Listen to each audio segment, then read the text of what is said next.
Hi, it's Jeff, and we're back answering your questions.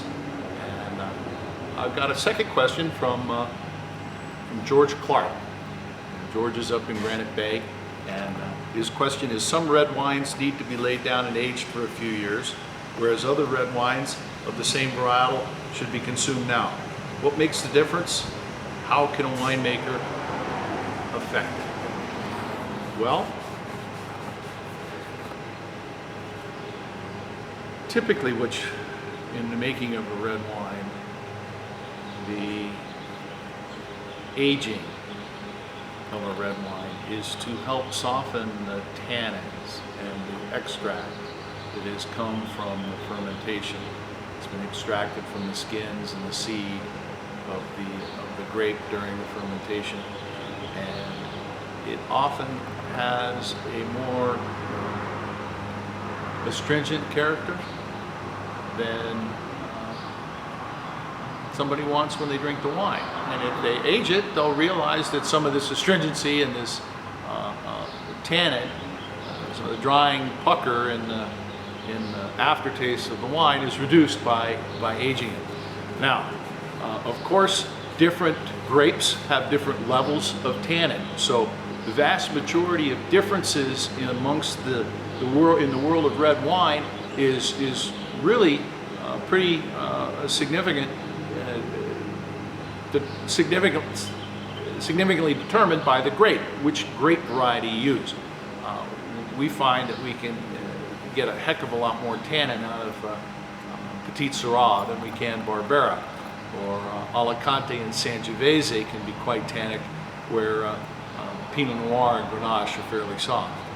So the grape is probably the single biggest effect of how tannic a wine can be, and therefore perhaps how long it needs to be aged before things soften and it's easier to drink. What we can do as winemakers is fairly significant. One of the most significant aspects of our operation here is that we don't ferment any red wines in tank. We do everything in small bins. And the reason is twofold. We get better extraction and better color and more flavor out of the bins, and we do it more gently. Most of the tannin and most of the bitterness and the harshness in the grape is in the seed. And filling a tank with freshly crushed grapes in order to conduct the fermentation, it's typically done by a pump.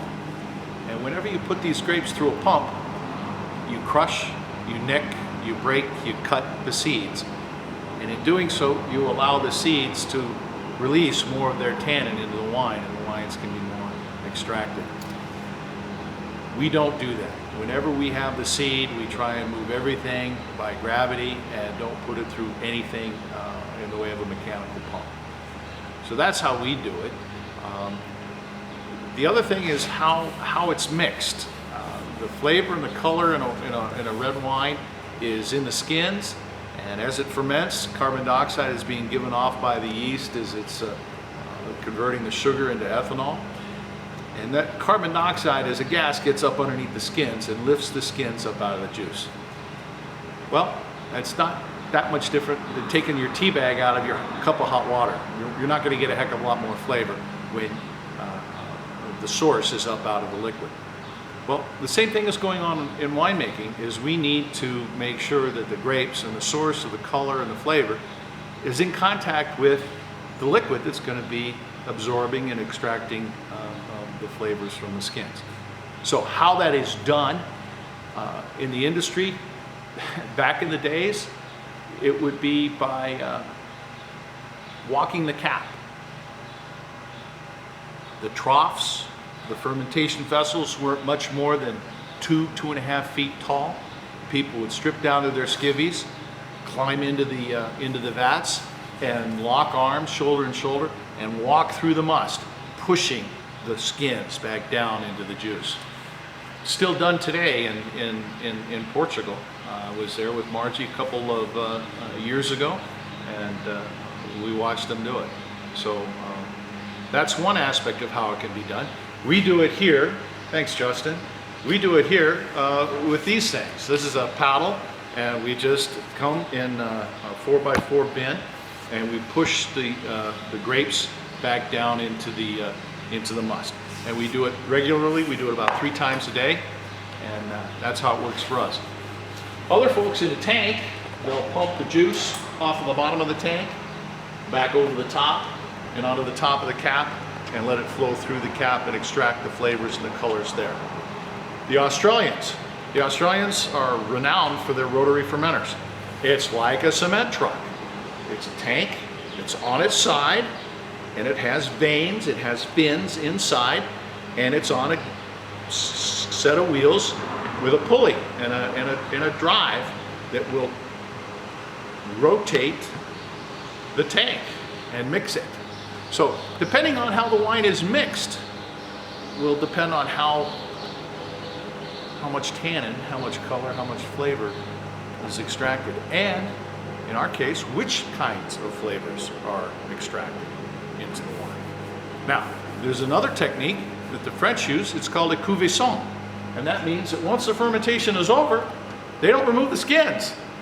They just let it sit and steep, and eventually the cap, there's no carbon dioxide holding it up anymore, and it just gets sodden and saturated with the young wine, and the cap sinks, and it's not uncommon to sit on the skins for 30-60 days, and that's a very extractive style. So the winemaker has some